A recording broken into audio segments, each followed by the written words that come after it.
people who ask that question are grasping at straws. Hundreds of millions more have been killed by irreligion than by any religious worldview. Let me just give you a couple of examples. 60-some million in China out of the times of Mao Zedong and Marxism. Joseph Stalin, single-handedly responsible for the death of 15 million in the former Soviet Union. The irony about Stalin, Cheryl, is that he was once upon a time in a seminary going into the ministry.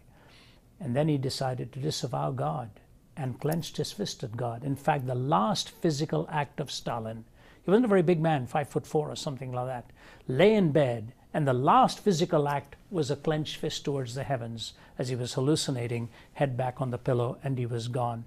You put the Stalin-Lenin tandem together and Mao Zedong and Marxism together, you've got between 75 to 80 to 100 million people just killed by atheistic regimes. Then you add Cambodia and you add all of the other, you will come nowhere near what people have done in the name of religion. Now, having said that, you have to weigh out the religion.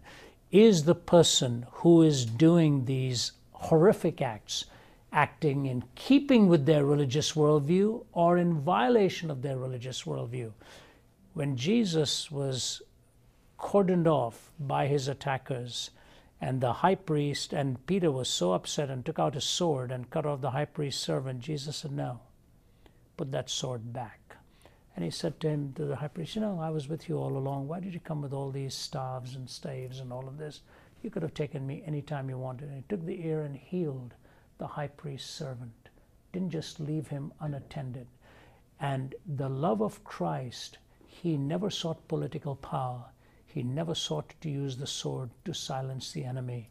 His triumph was always the triumph of love, which is a slower but a longer way of conquering than the way religion or irreligion would do it. So first of all, the facts are against the question. And secondly, philosophy has to be brought into the question. When an atheist kills, I think it can be in keeping with his or her philosophy. When the Christian resorts to violence of this nature, it's in violation of his or her belief, and you never, ever judge a belief by its abuse.